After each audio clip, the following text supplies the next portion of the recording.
Good morning everyone guys. इस session में हम नेब्रासमुंडा बुक के एनिमल हस्बेंड्री वाले पार्ट को कंप्लीट कर रहे हैं, जिसमें गोट ब्रीड्स इन इंडिया, भारत में बकरी के जो ब्रीड्स होते हैं उनके बारे में यहाँ डिस्कस किया जाएगा। तो आइए स्टार्ट करते हैं इस सेशन को। Pashmina used in winter clothes is obtained from the animals goats, यानी कि pashmina used in winter clothes is obtained from the animal goats, यानी कि जो पश्मीना होता है यह एक प्रकार का विंटर क्लोथेज होता है, जिसका प्रयोग जो होता है, यानी कि पश्मीना का प्रयोग जो होता है वो ठंडी के कपड़ों के रूप में किया जाता है। यानी पश्मीना का प्रयोग जो होता है वो ठंडी के कपड़ों को बनाने के लिए या फिर विंटर क्लॉथेस के रूप में इसका प्रयोग करते हैं। या किस एनिमल से प्राप्त किया जाता है, तो पश्मीना जो होता है वो गोट से प्राप्त किया जाता है। ठीक, किससे प्राप्त किया जाता है, तो ये पश्मीना जो होता है वो गोट से प्राप्त किया जाता है, यानी कि पैगो। ठीक, पैग याद कर लो पहले। पश्मीना जो होता है किससे प्राप्त किया जाता है, तो पश्मीना जो होता है वो पैग से प्राप्त किया जाता है, पैग। Morocco fine leather is prepare from goat skin, यानी कि जो फाइन लेदर होता है, यानी पतले पतले जो चमड़े होते हैं, यानी कि सबसे पतले चमड़े जो होते हैं यह गोट के स्किन से प्राप्त किए जाते हैं, जिसे हम मोरक्को के नाम से जानते हैं। यानी मोरक्को का मतलब क्या होता है, तो मोरक्को का मतलब होता है कि गोट के स्किन से जो हमें पतले चमड़े या फिर फाइन लेदर प्राप्त होते हैं, या फिर जो फाइन लेदर तैयार होते हैं, उसी को मोरक्को के नाम से जाना जाता है। अब हम बात करते हैं क्या, तो इसके आगे का पोर्शन दिया है name of breed, native place and features, यानी कि नेम ऑफ ब्रीड्स, उसका नेटिव प्लेस और उसके फीचर के बारे में डिस्कस किया गया है।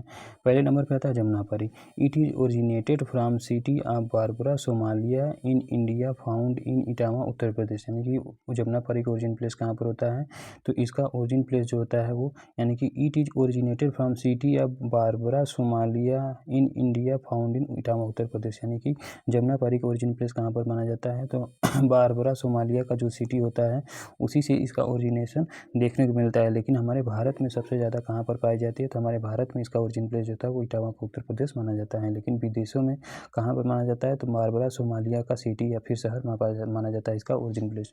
नेक्स्ट है डुअल पर्पज ब्रीड, यानी कि जमुनापारी जो होता है एक प्रकार का डुअल पर्पज ब्रीड होता है। पेंडुलेटेड कर्व्ड लॉन्ग ईयर्स, यानी कि इसमें भी बकरे, यानी कि पेड़ के पत्ते के समान, यानी कि इसमें भी जो है पेड़ के पत्ते के समान मुड़े हुए, ठीक, पेड़ के पत्ते के समान मुड़े हुए लंबे कान पाए जाते हैं। और इसमें रोमन नोच पाया जाता है, इसमें रोमन नाक पाया जाता है, ठीक, जिसे हम पैरेट माउथ के नाम से जानते हैं। यानी कि जमुनापारी में 3 कैरेक्टरिस्टिक बहुत मेजर है। एक तो आपका इसमें पेड़ के पत्ते के समान जो होता है कान पाया जाता है, और गाय में देखा जाए तो गिर प्रजाति में पेड़ के पत्ते के समान कान पाया जाता है। और फिर जमुनापारी में जो नाक होता है वो रोमन नाक पाया जाता है, यानी कि जमुनापारी में जो नाक पाया जाता है वो रोमन नाक पाया जाता है। फिर तीसरे नंबर पे इनका मुंह जो होता है वो पैरट की तरह होता है, यानी कि तोता की तरह इसका मुंह होता है।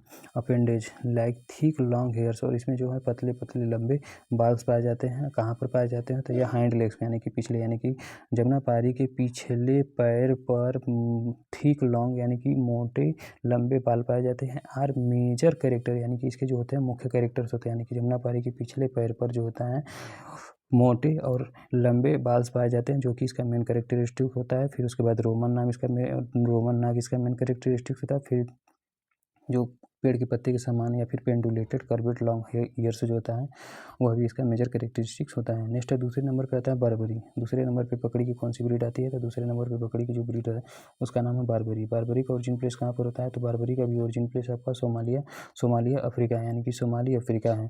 और यह डेयरी ब्रीड के रूप में जानी जाती है। बारबरी को किस ब्रीड के नाम से जाना जाता है, बारबरी आपका डेयरी ब्रीड होती है, जबकि जमुनापारी आपका डुअल पर्पज ब्रीड होती है, यानी मीट और मिल्क दोनों के लिए उसको पाली जाती है।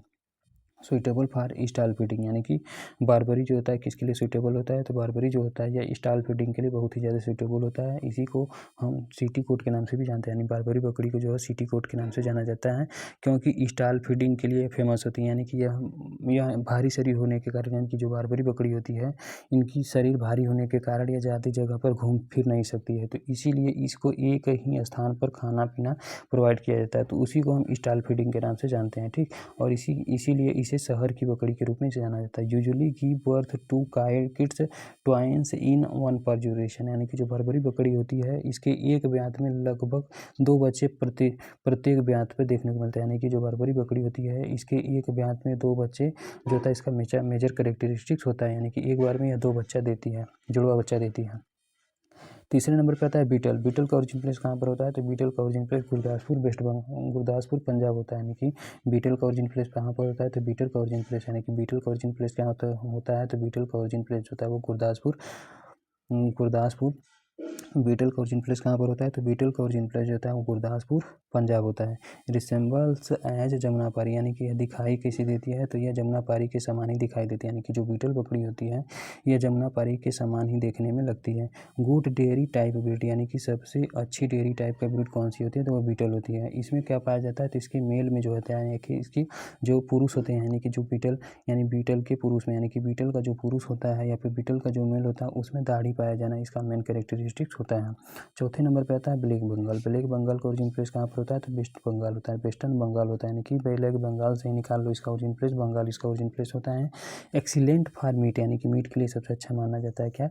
तो ब्लैक बंगाल। यानी ब्लैक बंगाल किसके लिए बेस्ट माना जाता है? तो ब्लैक बंगाल जो होता है वो मीट के लिए सबसे बेस्ट माना जाता है। यानी ब्लैक बंगाल किसके लिए बेस्ट माना जाता है? तो ब्लैक बंगाल जो था वो मीट के लिए सबसे बेस्ट माना जाता है। और स्किन कलर इज ब्लैक, यानी इसका जो स्किन कलर होता है वो बहुत ही ब्लैक होता है। यानी कि इसका स्किन कलर कैसा होता है? तो ब्लैक बंगाल का जो स्किन कलर होता है वो बिल्कुल ब्लैक होता है। और मीट इज टेंडर, यानी कि इसका जो मीट होता है वो बहुत ही टेंडर होता है। यानी कि ब्लैक बंगाल का जो मीट होता है वो बहुत टेंडर होता है। नेक्स्ट है छठवें नंबर का ब्रीड है मारवाड़ी। यानी छठवें नंबर का ब्रीड कौन सा है? तो छठवें नंबर का ब्रीड, पाँचवें नंबर का ब्रीड है बकरी का मारवाड़ी। मारवाड़ी का ओरिजिन प्लेस मारवाड़ राजस्थान है, इसी के नाम पर है। लगभग ओरिजिन प्लेस तो ऐसे ही पता चल जाएगा। डिजीज रेसिस्टेंट ब्रीड, यानी कि जो मारवाड़ी होती है यह डिजीज के प्रति बहुत ही ज़्यादा रेसिस्टेंट ब्रीड मानी जाती है। Good for meet, colour jet black, यानी कि यह मीट के लिए सबसे अच्छी मानी जाती है। सॉरी इसके बाद जो बंगाल था ब्लैक बंगाल, ब्लैक बंगाल में आयरन की मात्रा सबसे ज़्यादा पाई जाती है, इसीलिए इसको ज़्यादा प्रीफर किया जाता है। ठीक, नेक्स्ट है मारवाड़ी। मारवाड़ी का ओरिजिन प्लेस मारवाड़ राजस्थान होता है। डिजीज रेसिस्टेंट ब्रीड, यानी कि जो मारवाड़ी होता है या डिजीज के प्रति रेसिस्टेंट ब्रीड माना जाता है। और गुड फॉर मीट, यानी कि मीट के लिए सबसे अच्छा माना जाता है। यानी कि मारवाड़ी जो होता है वो मीट के लिए सबसे अच्छा माना जाता है। और कलर इसका कैसा होता है? तो इसका जो कलर होता है वो जेट ब्लैक कलर इसका देखने को मिलता है। छठवें नंबर पर आता है सिरोही। सिरोही का ओरिजिन प्लेस सिरोही राजस्थान होता है। यानी सिरोही का ओरिजिन प्लेस कहाँ पर होता है? तो सिरोही का ओरिजिन प्लेस सिरोही राजस्थान होता है। डुअल पर्पज ब्रीड होता है, यानी कि सिरोही जो होता है वो बकरी की डुअल पर्पज ब्रीड होती है। ईयर्स आर फ्लैटेंड, और इसका जो कान होता है वो फ्लैटेंड होता है, यानी कि खड़े खड़े रहते हैं। यानी कि सिरोही का जो कान रहता है वो फ्लैटेंड या फिर खड़े खड़े रहता है। और ड्रूपिंग एंड लीफ लाइक, और इसकी जो कान्स होते हैं, यानी कि जो सिरोही का कान्स होता है या फ्लैटेंड रहता है। और ड्रूपिंग यानी नीचे की तरफ लटका रहता है।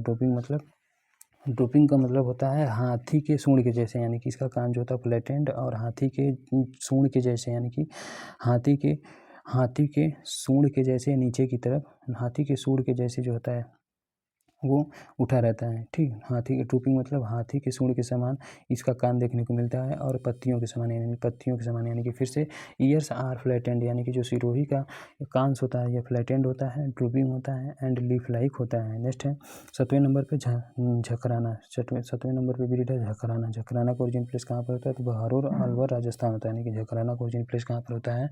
तो झकराना का ओरिजिन प्लेस बहरोर अलवर राजस्थान होता है। डेयरी ब्रीड लार्ज साइज, यानी कि इसका जो डेयरी ब्रीड होता है बहुत ही लार्ज साइज का होता है। बीटल लाइक अपीयरेंस, यानी कि डेयरी ब्रीड लार्ज साइड, यानी कि झकराना का जो डेयरी ब्रीड होता है, झकराना का जो डेयरी ब्रीड होता है लार्ज साइड होती है। यानी कि झकराना जो होती है एक प्रकार की डेयरी ब्रीड होती है, यानी कि दूध के लिए पाली जाने वाली बकरी होती है। और यह बहुत ही बड़े साइज की होती है। बीटल लाइक अपीयरेंस, यानी कि झकराना जो होती है वो कि देखने में एकदम बीटल के समान लगती है, क्योंकि बीटल के मेल में क्या पाया जाता है? दाढ़ी पाया जाता है। हो गया complete exotic breed of goat, यानी कि गोट के कौन कौन से एक्जोटिक ब्रीड है उसके बारे में बताया गया है। तो अंगोरा जो होती है किसकी ब्रीड होती है? तो अंगोरा जो होती है वो गोट की ही एक्जोटिक ब्रीड होती है। इसका नेटिव प्लेस कहाँ पर होता है? तो अंगोरा का ओरिजिन प्लेस जो होता है वो तुर्की होता है। इसके लिए ठीक क्या है? तो इसके लिए ठीक है अनटू।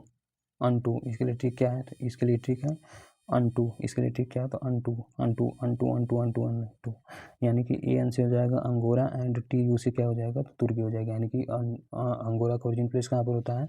तो तुर्की होता है।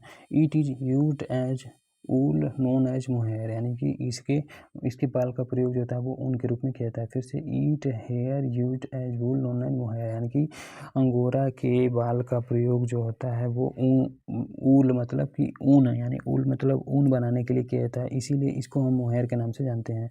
और अंगोरा एक ब्रीड भी होता है। अंगोरा किसका ब्रीड होता है? तो अंगोरा जो होता है अंगोरा, ठीक, अंगोरा अंगोरा गोट से एक खरगोश की जाति है। ठीक, अंगोरा अंगोरा गोट अंगोरा। ठीक, अंगोरा तो यानी कि गोट के ब्रीड को हम अंगोरा कहते हैं। ठीक, और खरगोश की भी जाति का नाम अंगोरा है।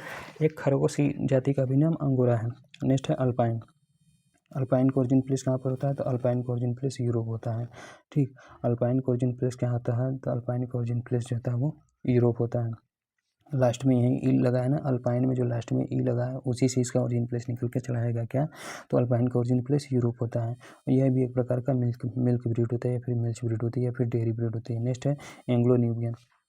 अगले नंबर पे क्या दिया है? तो नेक्स्ट पेज पे दिया है एंग्लो न्यूबियन।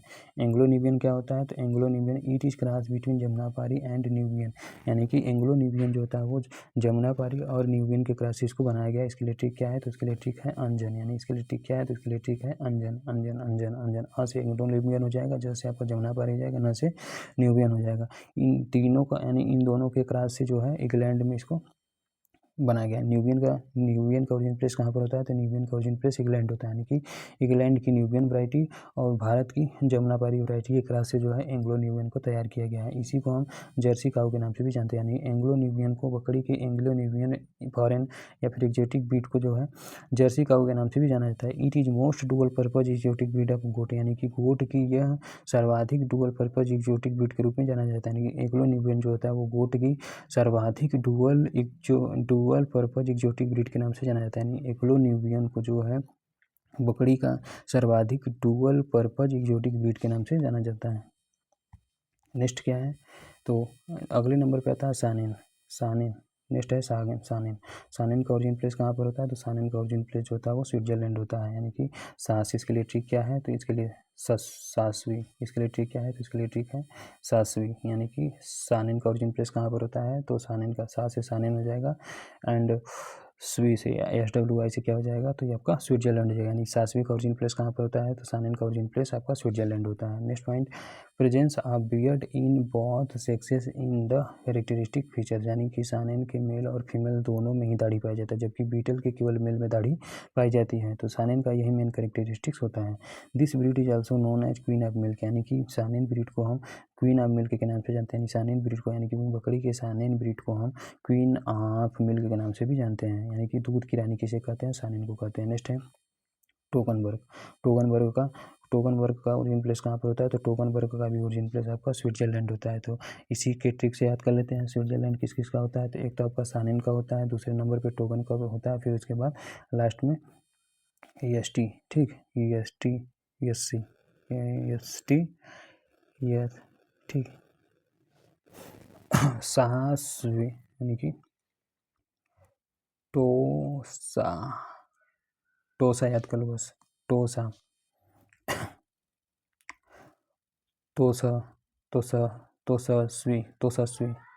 तोसस्वी याद कर लो बस।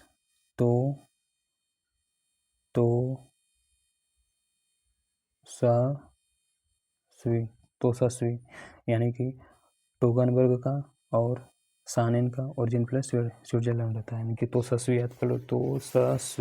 तोसस्वी यानी कि तोसस्वी ट्रिक से हमारा याद हो जाएगा क्या? तो तोसस्वी ट्रिक से हमारा टोगनबर्ग और सानेन का ओरिजिन प्लस याद हो जाएगा। नेक्स्ट है इसका कलर कैसा होता है? इसके कलर की बात करते हैं तो इसका कलर कैसा होता है? तो चॉकलेट कलर होती है। यानी कि टोगनबर्ग का जो कलर होता है वो चॉकलेट कलर होता है। हार्नलेस ब्रीड होता है। यानी कि जो टोगनबर्ग होता है एक प्रकार का हार्नलेस ब्रीड होता है, क्योंकि इसमें सींग नहीं पाया जाता है। स्किन इज सॉफ्ट, और इसका स्किन कैसा होता है? तो इसका स्किन जो होता है बिल्कुल सॉफ्ट होता है। नेटिव कहाँ पर होता है? तो टोगनबर्ग का ओरिजिन प्लेस जो होता है वो स्विट्जरलैंड होता है। और ये एक प्रकार का मिल्च ब्रीड होती है, यानी कि टोगनबर्ग जो होती है एक प्रकार का मिल्च ब्रीड होती है। नेक्स्ट है स्वाइन। अगले नंबर पे कौन सा ब्रीड है? तो स्वाइन मतलब सुअर होता है। तो स्वाइन की salted smoked meat of pig, यानी कि जब पिग के मांस को हम नमक डालकर उसको बढ़िया से भूज देते हैं तो उसी को किस नाम से जाना जाता है? तो बैकन के नाम से जानते हैं। फिर से साल्ट के यानी कि पिग के मीट पर नमक डालकर जब उसको हम भून देते हैं तो आग में भून देते हैं तो उसी को हम बैकन के नाम से जानते हैं। नेक्स्ट है एक्जोटिक ब्रीड्स ऑफ स्वाइन, यानी कि स्वाइन के एक्जोटिक ब्रीड कौन कौन से होते हैं। तो हम बात करते हैं स्वाइन के एक्जोटिक ब्रीड्स में क्या क्या आता है। तो पहले नंबर पर आता है लैंडरेस। लैंडरेस जो होता है वाइट इन कलर का होता है। नेटिव्स का जो होता है डेनमार्क होता है, यानी कि जो लैंडरेस होता है, ठीक, लैंडरेस यानी कि यहीं दिया तो है डी, यानी लैंडरेस का ओरिजिन प्लेस कहाँ पर होता है। तो लैंडरेस का ओरिजिन प्लेस जो होता है डेनमार्क होता है, यानी कि लैंडरेस का ओरिजिन प्लेस कहाँ पर होता है। तो लैंडरेस जो होता है वो वाइट इन कलर का यानी कि सफ़ेद रंग का होता है और इसका ओरिजिन प्लेस जो होता है डेनमार्क होता है। नेक्स्ट आता है ड्यूरॉक। ड्यूरॉक का ओरिजिन प्लेस कहाँ पर होता है। तो ड्यूरॉक जो होता है रेड कलर यानी रेड इन कलर, यानी कि जो ड्यूरॉक सुगर होता है, यानी ड्यूरॉक नाम का जो एक्जोटिक ब्रीड होता है सुगर का, या रेड कलर का होता है और इसका ओरिजिन प्लेस कहाँ पर होता है। तो डी यू से यूएसए, यानी कि इसी में लिखा है डी यू, यू से यूएसए हो जाएगा, ठीक, यूएसए इसका ओरिजिन प्लेस होता है। नेक्स्ट है वो यॉर्कशायर, यानी कि यॉर्कशायर भी जो होता है वो एक्जोटिक पिग का ब्रीड होता है और इसका भी कलर कैसा होता है। तो वाइट इन कलर, यानी कि यह भी सफ़ेद कलर का होता है। इसका ओरिजिन प्लेस कहाँ पर होता है। तो इसका ओरिजिन प्लेस आपका यूनाइटेड किंगडम होता है, यानी कि इसका ओरिजिन प्लेस कहाँ पर होता है। तो इसका ओरिजिन प्लेस कहाँ पर होता है। तो यूनाइटेड किंगडम होता है। इसके लिए ठीक हम चेंज कर देते हैं, क्या हो जाएगा। तो डूसा, DUSA, ठीक, डूसा यानी कि डार्क एंड ड्यूरॉक का ओरिजिन प्लेस कहाँ पर होता है। तो डूसा होता है, यानी कि डी से ड्यूरॉक हो जाएगा, US से क्या हो जाएगा, USA हो जाएगा। अब यॉर्कशायर के लिए ट्रिक क्या होगा। तो योरकू, ठीक, यू, इसके लिए ट्रिक क्या हो जाएगा। तो YOU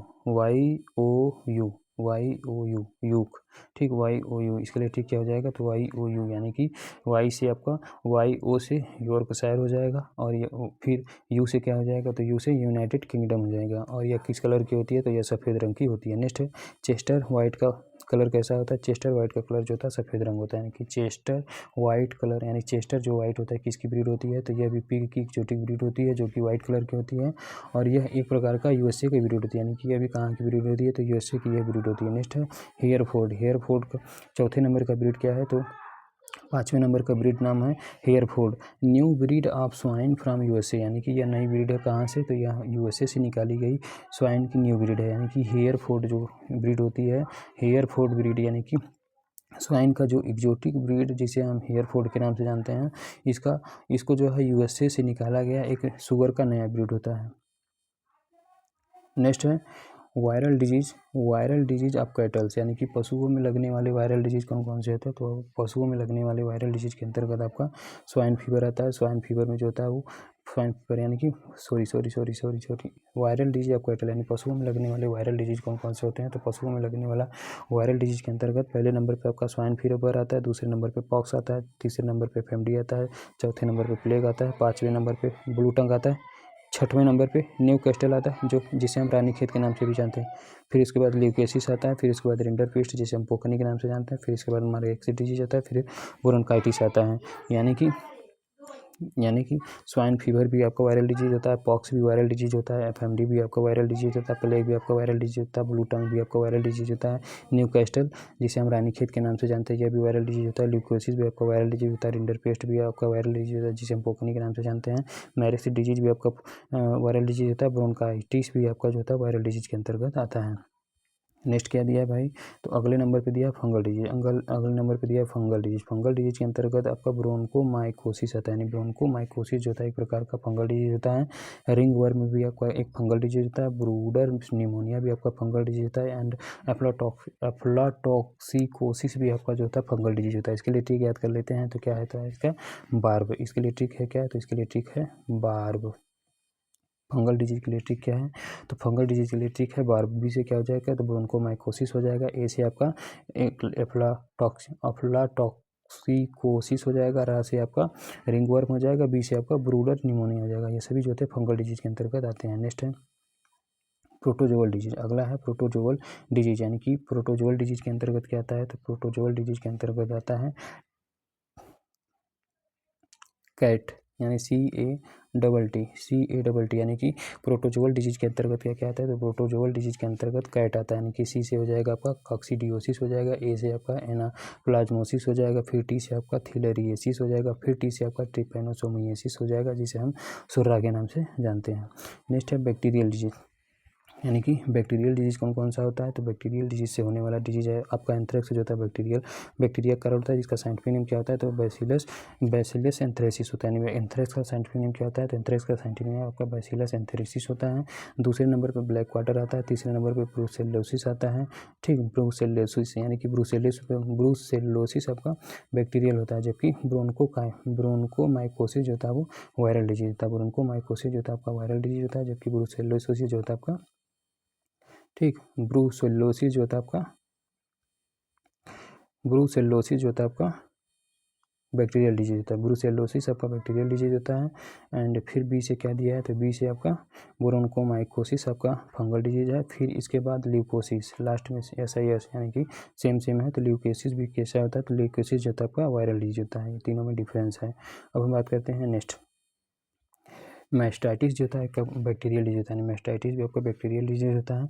हीमोरेगिक सेप्टिसीमिया जिसका साइंटिफिक नेम होता है हेमोरेगिक माल्टोसिडा, यानी कि हेमोरेगिक सेप्टिसीमिया का साइंटिफिक नेम क्या होता है, तो हेमोरेगिक सेप्टिसीमिया का साइंटिफिक नेम होता है हेमोरेगिक माल्टोसिडा होता है। ठीक, और न्यूमोनिया भी कैसा होता है, तो न्यूमोनिया भी आपका बैक्टीरियल डिजीज होता है। न्यूमोनिया भी कैसा डिजीज होता है, तो न्यूमोनिया भी आपका बैक्टीरिया से होने वाला डिजीज है।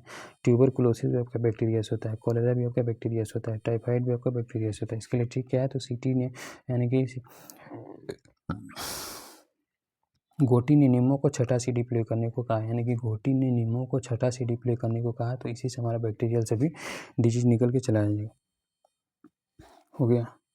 अब हम बात करते हैं डिस्कस अबाउट पोल्ट्री के बारे में हम डिस्कस करते हैं। तो पोल्ट्री के बारे में क्या क्या कहा गया है, तो पोल्ट्री नेम दिया है, एक तरफ नेम दिया है, दूसरी तरफ उसका नेटिव प्लेस दिया है, तीसरी तरफ उसका फीचर दिया है। ठीक, पोल्ट्री की ब्रीड के बारे में हम डिस्कस करेंगे। एक तरफ नेम दिया है, दूसरी तरफ उसका नेटिव प्लेस दिया है, तीसरी तरफ उसका फीचर दिया है। अब हम बात करते हैं पहले नंबर का पोल्ट्री ब्रीड कौन सा है, तो पहले नंबर पे पोल्ट्री का ब्रीड का नाम है रोड आइलैंड रेड होता है। यानी कि पहले नंबर पे जो पोल्ट्री का नेम है उसका नाम है रोड आइलैंड रेड होता है। इसका ओरिजिन प्लेस रोडे आइलैंड इंग्लैंड होता है। यानी कि इसी के नाम से इसका क्या है, तो इसी के नाम से इसका ओरिजिन प्लेस भी होता है। R से हो जाएगा रोडे एंड आई से हो जाएगा आपका आइसलैंड, यानी कि आइसलैंड इसमें भी लगा है और आइसलैंड इसमें भी लगा है, रोड भी इसमें लगा है, तो इसमें भी रोड लगा है, तो इसी के नाम से इसका ओरिजिन प्लेस हो जाएगा। यानी कि रोड आइलैंड रेड का ओरिजिन प्लेस कहाँ पर होता है, तो रोड आइलैंड इंग्लैंड में पड़ता है, यानी। फिर उसके बाद रोड आइलैंड रेड कैसा ब्रीड होता है, तो यह डुअल पर्पज ब्रीड होता है और प्रोड्यूस 100 एग पर ईयर और रेक्टेंगुलर बॉडी। यानी कि जो रोड आइलैंड रेड होता है एक प्रकार का डुअल पर्पज ब्रीड होता है। यानी कि रोड आइलैंड रेड होता है एक प्रकार का डुअल पर्पज ब्रीड होता है और यह 100 अंडे प्रति वर्ष, यानी कि एक साल में यह 100 अंडे प्रोड्यूस करता है। और इसकी बॉडी जो होती है वो आयताकार होती है, यानी कि इसकी बॉडी जो होती है वो कैसी होती है, तो रेक्टेंगुलर या फिर आयताकार बॉडी होती है। दूसरे नंबर पे आता है white leg horn. White leg horn का ओरिजिन प्लेस कहाँ पर होता है, तो व्हाइट लेग हॉर्न का ओरिजिन प्लेस आपका इटली होता है। व्हाइट लेग हॉर्नी, ठीक, व्हाइट लेग हॉर्नी याद कर लो, बस इसी में आई जोड़ दो। व्हाइट लेग हॉर्नी का ओरिजिन प्लेस कहाँ पर होता है, तो व्हाइट लेग हॉर्नी का ओरिजिन प्लेस जो होता है वो इटली होता है। Highest egg production breed in the world, यानी पूरे विश्व में सबसे ज़्यादा अंडा का उत्पादन करने वाली पोल्ट्री का ब्रीड कौन सा है, तो वो आपका व्हाइट लेग हॉर्न है, क्योंकि यह औसत 220 अंडे प्रति वर्ष, यानी कि एक साल में लगभग 220 अंडे जो है ये प्रोड्यूस कर देती है। फिर इसके बाद आता है रेड कॉर्निस। रेड कॉर्निस का ओरिजिन प्लेस इंग्लैंड होता है। रेड कॉर्निस का ओरिजिन प्लेस कहाँ पर होता है, तो रेड कॉर्निस का ओरिजिन प्लेस इंग्लैंड होता है। इसी में दिया है RE, इसी से हम निकाल लेंगे इसका RE, यानी कि ये RE से क्या हो जाएगा, तो RE से आपका R से हो जाएगा रेड कॉर्निस एंड E से हो जाएगा इंग्लैंड। और यह famous in America for meet, यानी कि मीट के लिए अमेरिका में सबसे ज़्यादा फेमस कौन सी वैरायटी होती है, तो मीट के लिए अमेरिका में सबसे फेमस जो होता है वो रेड कॉर्निस ही होता है, जिसका ओरिजिन प्लेस इंग्लैंड होता है। नेक्स्ट है प्लाईमाउथ रॉक। चौथे नंबर पे आता है प्लाईमाउथ रॉक, यानी कि चौथे नंबर पे क्या आता है, तो चौथे नंबर पे आता है प्लाईमाउथ रॉक आता है। इसका ओरिजिन प्लेस कहाँ पर होता है, तो प्लाईमाउथ रॉक का भी ओरिजिन प्लेस जो होता है अमेरिका होता है। प्लाईमाउथ रॉक का ओरिजिन प्लेस कहाँ पर होता है, तो अमेरिका होता है। रॉकी माउंटेन कहाँ पर पाया जाता है, तो रॉकी माउंटेन भी हमको लग रहा है अमेरिका में ही पाया जाता है। ठीक, तो उसी के नाम पर हम इसका भी ओरिजिन प्लेस याद कर लेंगे। प्लाईमाउथ रॉक का भी ओरिजिन प्लेस अमेरिका होता है। प्रोड्यूस्ड बेस्ट क्वालिटी मीट, यानी कि सबसे अच्छी क्वालिटी का मीट कौन प्रोड्यूस करता है, तो सबसे अच्छी क्वालिटी का मीट जो होता है वो प्लाईमाउथ रॉक ही प्रोड्यूस करता है, जो जिसका ओरिजिन प्लेस अमेरिका होता है। नेक्स्ट है असील। असील का ओरिजिन प्लेस कहाँ पर होता है, तो असील का ओरिजिन प्लेस जो होता है वो यूपी होता है। असील का ओरिजिन प्लेस कहाँ पर होता है, तो असील का ओरिजिन प्लेस जो होता है उत्तर प्रदेश होता है। और उत्तर प्रदेश का कहाँ, तो लखनऊ होता है। फेमस फॉर फाइटिंग स्पोर्ट, यानी कि असील जो होता है वो फाइटिंग स्पोर्ट के लिए सबसे फेमस माना जाता है, यानी कि जो असील होता है यह फाइटिंग स्पोर्ट के लिए सबसे फेमस माना जाता है। नेक्स्ट है कड़कनाथ। कड़कनाथ का ओरिजिन प्लेस कहाँ पर होता है, तो कड़कनाथ का ओरिजिन प्लेस दिया ही नहीं है। और ब्लैक कलर का मीट यानी कि जो कड़कनाथ होता है इसके मीट का कलर कैसा होता है, तो कड़कनाथ के मीट का कलर जो होता है वो ब्लैक होता है। इसमें आयरन की मात्रा ज़्यादा पाई जाती है। जो भी जिसका भी मीट ब्लैक रहेगा उसमें आयरन की मात्रा ज़्यादा पाई जाती है। और ब्लैक बंगाल जो कि किसकी वैरायटी होती है, तो ब्लैक बंगाल जो होती है वो बकरी की वैरायटी होती है, जिसमें सबसे ज़्यादा जिसका कलर जो होता है वो ब्लैक कलर का होता है। ओरिजिनल प्लेस में वेस्ट बंगाल होता है, वेस्टर्न बंगाल होता है, ठीक। और उसमें भी आयरन की मात्रा ज़्यादा पाई जाती है। हो गया कंप्लीट। अब हम यहाँ कुछ important points related to poultry से डिस्कस करेंगे। ये मीडियम साइज एक कंटेन 0.6 यानी 6% प्रोटीन, यानी कि अगर एक मीडियम साइज का अंडा है, यानी कि एक मीडियम साइज का अंडा है तो उसमें प्रोटीन की कितनी मात्रा पाई जाती है, तो 6 ग्राम प्रोटीन उसमें पाया जाता है। और वहीं 6.5 ग्राम तक कैल्शियम कार्बोनेट की मात्रा पाई जाती है, उसमें 6.5 ग्राम तक कैल्शियम कार्बोनेट की मात्रा पाई जाती है। फिर उसके बाद 14 ग्राम उसमें क्या पाया जाता है, तो 14 ग्राम उसमें विटामिन की मात्रा पाई जाती है। नेक्स्ट है Andhra Pradesh has largest number of poultry and it is largest producer of egg in India, यानी कि आंध्र प्रदेश जो होता है यह सबसे ज़्यादा मात्रा में पोल्ट्री का प्रोडक्शन करता है। फिर से Andhra Pradesh has largest number of poultry, यानी कि वह कौन सा राज्य जहाँ पर सबसे अधिक मात्रा में पोल्ट्री पाई जाती है, तो इसका उत्तर होगा Andhra Pradesh. And it is largest producer of अंडा इन इंडिया, यानी कि भारत में सबसे ज़्यादा अंडा का उत्पादन आंध्र प्रदेश में होता है। और भारत में सबसे ज़्यादा मुर्गियों की जनसंख्या जो होती है वो आंध्र प्रदेश में ही पाई जाती है। हो गया। Colour of egg yolk is due to, यानी कि एग योल्क का कलर पीला क्यों होता है, the colour of egg yolk is due to, यानी कि एग योल्क का कलर जो पीला होता है किसके कारण होता है, तो ये ज़ैंथोफिल के कारण होता है। नेक्स्ट है usually internal quality of egg can be determined by, यानी कि अंडे के अंदर की क्वालिटी को जो है सामान्यतः किसके द्वारा निर्धारित किया जाता है, तो यह कैंडलिंग के द्वारा निर्धारित किया जाता है। नेक्स्ट है in our tropical climate necessary to construct poultry house east to west in order to avoid sun rays directly falling into the shed and heating up of the shed, यानी कि हमारे ट्रॉपिकल क्लाइमेट में poultry का जो house बनाया जाता है वह ईस्ट टू वेस्ट डायरेक्शन में बनाना अच्छा रहता है, क्योंकि सनलाइट जो होता है वो सीधे सीधे जो होता है वो डायरेक्टली जो होता है कहाँ पर गिरता है, तो सनलाइट जो होता है डायरेक्टली जो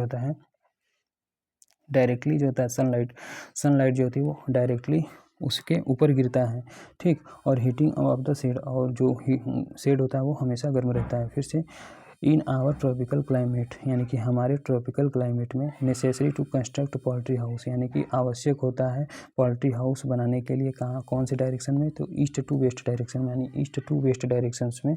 ऐसा क्यों किया जाता है, in order to avoid sun rays, यानी कि जो सूर्य से निकलने वाली किरण होती है, ठीक, फॉलिंग इनटू द शेड, यानी कि शेड पर सीधे सीधे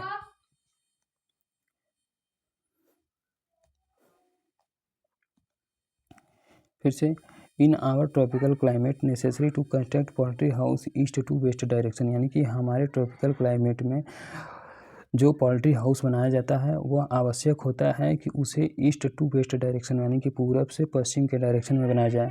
क्यों ऐसा बनाया जाता है, तो avoid sun ray directly falling into the shed, यानी कि शेड पर जो सूर्य की किरणें लगातार सीधे सीधे पड़ती हैं तो उसी को रोकने के लिए ईस्ट टू वेस्ट डायरेक्शन में बनाया जाता है। And heating of the shed, जिसके कारण जो शेड होता है वो गर्म हो जाता है,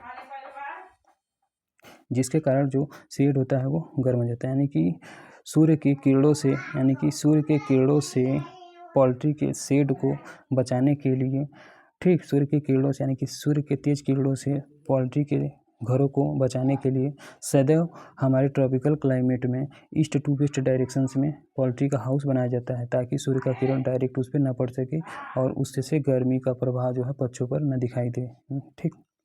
हो गया। नेक्स्ट है इंपॉर्टेंट डिजीज ऑफ पोल्ट्री, यानी कि पोल्ट्री में होने वाले इंपॉर्टेंट डिजीज, यानी कि पोल्ट्री में कौन कौन से इंपॉर्टेंट डिजीज होते हैं, तो पोल्ट्री में निम्नलिखित इंपॉर्टेंट डिजीज देखने को मिलते हैं। पहले नंबर पर आता है बैक्टीरियल डिजीज। बैक्टीरियल डिजीज में आपका फाउल कॉलरा आता है, डायरिया आता है, यानी कि जो बैक्टीरियल डिजीज यानी पोल्ट्री में लगने वाला जो बैक्टीरियल डिजीज होता है उसके अंतर्गत आपका फाउल कॉलरा आता है। फिर उसके बाद डायरिया आता है। फिर दूसरे नंबर पर वायरल डिजीज आता है, वायरल डिजीज में आपका रानीखेत आता है और मायरेक्स डिजीज आता है। तीसरे नंबर पर आपका प्रोटोजोअल डिजीज आता है। प्रोटोजोअल डिजीज में आपका कॉक्सीडियोसिस होता है, जिससे गर्भपात देखने को मिलता है, या फिर बच्चा जो होता है कमज़ोर पैदा होता है, या फिर बच्चा बिल्कुल मरा हुआ पैदा होता है, इसी कॉक्सीडियोसिस के, नहीं ब्रूसेलोसिस होता है क्या, सॉरी छोड़ो। प्रोटोजोअल डिजीज यानी प्रोटोजोअल डिजीज जो होता है कौन सा होता है, तो प्रोटोजोआ से होने वाला डिजीज का नाम है कोक्सीडियोसिस होता है। नेक्स्ट है न्यूट्रिशनल डिजीज यानी कि पोल्ट्री में न्यूट्रिएंट से संबंधित कौन कौन सा डिजीज होता है, तो इसको हम देख लेते हैं। तो पोल्ट्री में न्यूट्रिएंट से संबंधित जो डिसऑर्डर होते हैं कौन कौन से होते हैं, तो एक तो आपका न्यूट्रिशनल राउप यानी कि जो न्यूट्रिशनल राउप होता है या पोल्ट्री में होता है किसके कारण होता है, तो विटामिन ए की कमी के कारण होता है। यानी कि जो पोल्ट्री होता है इसमें न्यूट्रिशनल राउप भी देखने को मिलता है या किसके कारण देखने को मिलता है, तो यह विटामिन ए की डिफिशियंसी के कारण देखने को मिलता है। दूसरे नंबर पे दिया है रानीखेत। रानीखेत जो होता है यह विटामिन डी की डिफिशियंसी के कारण देखने को मिलता है, क्योंकि इसमें कैल्सीफ्लोराइड की कम मात्रा पाई जाती है। यानी कि कैल्सीफेराल यानी कैल्सीफेराइड की जो मात्रा होती है वो घट जाती है, जिसके कारण रानीखेत डिजीज हो जाता है या फिर उसकी हड्डियाँ जो होती हैं वो टेढ़ी मेढ़ी हो जाती हैं। ठीक, और बात करते हैं कर्ल टो पैरालिसिस यानी कि जो कर्ल टो पैरालिसिस होता है यह विटामिन बी टू की कमी के कारण होता है, यानी कि राइबोफ्लेविन के कारण होता है। यानी कि कर्ल टो पैरालिसिस यानी कि पोल्ट्री में जो कर्ल टो पैरालिसिस होता है यह विटामिन बी टू की डिफिशियंसी के कारण देखने को मिलता है। नेक्स्ट दिया है क्या, तो अगले पॉइंट पे दिया है fish production. Discuss about fish production, discuss about fish production, discuss about fish production, discuss about fish production यानी कि फिश प्रोडक्शन के बारे में यहाँ चर्चा किया जाएगा। तो आइए देखते हैं फिश प्रोडक्शन के बारे में क्या कहा गया है। तो India is the second largest fish producer from inland source after China, यानी कि चाइना का सबसे ज़्यादा यानी चाइना जो होता है वो फिश का सबसे ज़्यादा प्रोडक्शन करता है फ्रॉम इनलैंड सोर्सेज, यानी कि चाइना जो होता है इनलैंड सोर्सेज के अंतर्गत सबसे ज़्यादा फिश का प्रोडक्शन करता है। फिर दूसरे नंबर पर हमारे भारत का स्थान आता है। Maximum fish production in India, हमारे इंडिया में सबसे ज़्यादा मछली का उत्पादन कहाँ पर होता है, तो हमारे इंडिया में सबसे ज़्यादा मछली का उत्पादन वेस्ट बंगाल में होता है, क्योंकि वह समुद्र से लगा हुआ है, इसीलिए वेस्ट बंगाल में सबसे ज़्यादा फिश का प्रोडक्शन होता है। और वेस्ट बंगाल में ही बहुत ही ज़्यादा लोग मछली का अचार बनाकर यूज करते हैं, यानी बहुत ज़्यादा मछली का यूज करते हैं, जिसके कारण गंदगी भी बहुत ज़्यादा रहती है वेस्ट बंगाल में। और जो डाटा निकाला गया उसमें वेस्ट बंगाल को भी दिखाया गया है कि सबसे ज़्यादा गंदा शहर जो होता है वो आपका वेस्ट बंगाल है। नेक्स्ट है maximum marine fish production in, यानी कि गुजरात होता है। यानी कि मैक्सिमम मैरीन फिश प्रोडक्शन यानी कि सबसे ज़्यादा जो समुद्री फिश का प्रोडक्शन कहाँ पर होता है, तो गुजरात में होता है। यानी कि मैक्सिमम मैरीन फिश प्रोडक्शन यानी कि अगर इसी में मैरीन लग जाता है या फिर समुद्री जो उत्पाद होते हैं उसके अंतर्गत फिश प्रोडक्शन सबसे ज़्यादा किसका है, तो गुजरात का है। नेक्स्ट है largest contributor in agriculture export, यानी कि एग्रीकल्चर के एक्सपोर्ट में सबसे ज़्यादा कंट्रीब्यूट करने वाला कौन सा प्रोडक्ट है, तो ये आपका मैरीन प्रोडक्ट होता है। कि मैरीन प्रोडक्ट या फिर जो समुद्री उत्पाद होते हैं या एग्रीकल्चरल एक्सपोर्ट में सबसे ज़्यादा कंट्रीब्यूशन देने वाले प्रोडक्ट होते हैं। हो गया कंप्लीट। नेक्स्ट है टर्मिनोलॉजी। अगले पॉइंट में दिया है टर्मिनोलॉजी। तो टर्मिनोलॉजी में क्या क्या दिया है भाई, तो टर्मिनोलॉजी में दिया है एलवियोलस। एलवियोलस का मतलब क्या होता है, what do you mean alveolus. Alveolus का मतलब क्या होता है, what do you mean alveolus. ये small structure in memory gland, यानी कि ये मेमोरी ग्लैंड में पाए जाने वाला एक स्मॉल स्ट्रक्चर होता है। In which milk is manufactured by female, यानी इसी के द्वारा यानी कि जिसके द्वारा मिल्क का मैन्युफैक्चर जो होता है वो फीमेल में होता है। फिर से एल्वियोलस जो होता है एक प्रकार का स्मॉल स्ट्रक्चर होता है जो कि मेमोरी ग्लैंड में पाया जाता है, मेमोरी ग्लैंड में पाया जाता है, और यही जो होता है मिल्क का फॉर्मेशन करता है फीमेल में। नेक्स्ट पॉइंट एनोरेक्सिया का मतलब क्या होता है, लैक ऑफ एपेटाइट, यानी कि एपेटाइट की कमी के कारण जो डिसऑर्डर होता है, यानी कि एपेटाइट की कमी से जो डिसऑर्डर होता है उसी को हम एनोरेक्सिया के नाम से जानते हैं। नेक्स्ट है बायोलॉजिकल वैल्यू किसे कहते हैं, तो percentage utilization protein within animal body, यानी कि एनिमल बॉडी में जो उपयोग किया गया प्रोटीन होता है उसी के प्रतिशत को हम बायोलॉजिकल वैल्यू के नाम से जानते हैं। फिर से एनिमल बॉडी में, यानी कि एनिमल बॉडी में यूटिलाइज किए जाने वाले प्रोटीन के प्रतिशत को ही हम बायोलॉजिकल वैल्यू के नाम से जानते हैं। नेक्स्ट है क्रूड फाइबर किसे कहते हैं, तो कंपोज्ड ऑफ सेलुलोज, यानी कि जो क्रूड फाइबर होता है सेलुलोज से मिलकर बना होता है, हेमी सेलुलोज से मिलकर बना होता है और लिग्निन से मिलकर बना होता है। यानी कि जो क्रूड फाइबर होता है जिसे हम डाइजेस्टिबल क्रूड प्रोटीन के नाम से भी जानते हैं, यह सेलुलोज, हेमोसेलुलोज और लिग्निन से मिलकर बना होता है। It is high in forage and other polysaccharides and low in grains, यानी कि जो क्रूड फाइबर होते हैं या दाने में बिल्कुल ही कम पाए जाते हैं, लेकिन जो चारा होता है और जो अन्य पॉलीसेकेराइड्स होते हैं उसमें इसकी ज़्यादा मात्रा पाई जाती है। नेक्स्ट है कलिंग। कलिंग का मतलब क्या होता है, the separation of disease animal from healthy animals, यानी कि स्वस्थ पशु से यदि हम रोगी पशु को अलग कर देते हैं, यानी स्वस्थ पशु के समूह से जब हम रोगी पशु को अलग कर देते हैं तो उसी को कलिंग के नाम से जाना जाता है। नेक्स्ट है कास्टिंग किसे कहते हैं, तो throwing the animals on the ground, यानी कि पशुओं के जमीन के नीचे, यानी कि पशुओं को जमीन पर गिराने की क्रिया ही कास्टिंग कहलाती है। डोकिंग का क्या मतलब होता है, तो removal of tail in sheeps, यानी कि पशुओं में पूंछ काटने की प्रक्रिया क्या कहलाती है, तो भेड़ में ठीक, भेड़ में पूँछ काटने की प्रक्रिया जो होता है डोकिंग कहलाती है। यह पहचान के लिए किया जाता है। जबकि रंगा किसको जाता है तो सीप को रंगा जाता है, यानी कि सीप में जो होता है टैगिंग का किस लिए किया जाता है तो सीप को रंगा जाता है। और बकरी को जो है कान काटा जाता है ठीक। और नोचिंग जो होता है वो सुअर में नोचिंग किया जाता है और टैग लगाया जाता है। और गाय और बुफेलो में टैग लगाया जाता है। नेक्स्ट है फ्लशिंग। फ्लशिंग का मतलब क्या होता है, feeding extra concentrate to pregnant sheep is known as flushing. यानी फ्लशिंग का मतलब क्या होता है, प्रेग्नेंट पशु को, कोई भी प्रेग्नेंट पशु होती हैं उनको 5 से 6 महीने के बाद, यानी 5 से 6 महीने के बाद जो एक्स्ट्रा कंसनट्रेट दिया जाता है उसी को फ्लशिंग के नाम से जानते हैं। फिर से फ्लशिंग का मतलब फ्लश करना, यानी कि एक्स्ट्रा देना, यानी feeding extra concentrate to pregnant sheep is known as flushing. यानी कि जो प्रेग्नेंट शीप होती है या फिर जो गर्भवती भेड़ होती हैं उनको एक्स्ट्रा जो कंसनट्रेट या फिर जो दाने दिए जाते हैं उसी को ही फ्लशिंग के नाम से जाना जाता है। नेक्स्ट है डिहर्निंग का मतलब क्या होता है, separation of emerging horn in goat at an age of 10 days. यानी कि 10 दिन की आयु में बकरी में जो निकलने वाले हॉर्न्स होते हैं उसको दबाने की प्रक्रिया फिर उसको ख़त्म करने की प्रक्रिया डिहर्निंग कहलाती है। फिर से 10 दिन के आयु पर, यानी 10 दिन की आयु में गोट से निकलने वाले जो सिंग होते हैं उसको ख़त्म करना या फिर उसको सप्रेस करना ही क्या कहलाता है, डिहर्निंग कहलाता है। नेक्स्ट है 10वें नंबर पे आता है mohair. The hair of angora breeds of goat, यानी कि गोट के यानी कि फिर से मोहेयर का मतलब क्या होता है, the hair of angora breed of goat, यानी गोट के अंगोरा ब्रीड से जो हमें बाल प्राप्त होता है उसी को मोहेयर के नाम से जानते हैं। फिर से बकरी के अंगोरा ब्रीड, यानी कि बकरी के अंगोरा ब्रीड से जो बाल प्राप्त होता है उसी को हम मोहेयर के नाम से जानते हैं। Soft white wool in great demand for clothing, यानी कि कपड़ा बनाने के लिए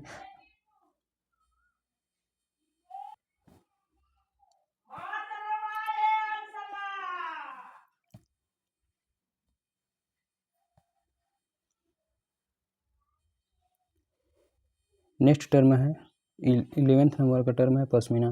the under coat of Kashmiri goats soft wool in great demand for clothing, यानी पश्मीना क्या होता है, the under coat of Kashmiri goat, यानी जो कश्मीरी गोट होते हैं इससे कोट तैयार किया जाता है। यानी कि जो कश्मीरी गोट होते हैं इन्हीं के यानी जो कश्मीरी गोट होते हैं इनमें सॉफ्ट एकदम मुलायम जो होता है वो ऊन पाया जाता है। इन ग्रेट डिमांड फॉर क्लोथिंग, जो कि कपड़ा बनाने के लिए सबसे बेस्ट होता है। फिर से पश्मीना क्या होता है तो पश्मीना एक प्रकार का ऊल होता है, यानी कि कश्मीरी गोट से प्राप्त होने वाला एक मुलायम ऊन होता है जो कि कपड़ा बनाने के लिए सबसे ज़्यादा इसका डिमांड किया जाता है। फिर से the under coat of Kashmiri goat, यानी कि कश्मीरी गोट से जो कोट कश्मीरी गोट से बहुत ही पतला ऊन प्राप्त किया जाता है जो कि क्लॉथ बनाने के लिए सबसे ज़्यादा डिमांड होता है, उसी को हम पश्मीना कहते हैं। पश्मीना गोट नहीं होता है, पश्मीना एक प्रकार का ऊल होता है, यानी कि पश्मीना जो होता है पश्मीना अरे सॉरी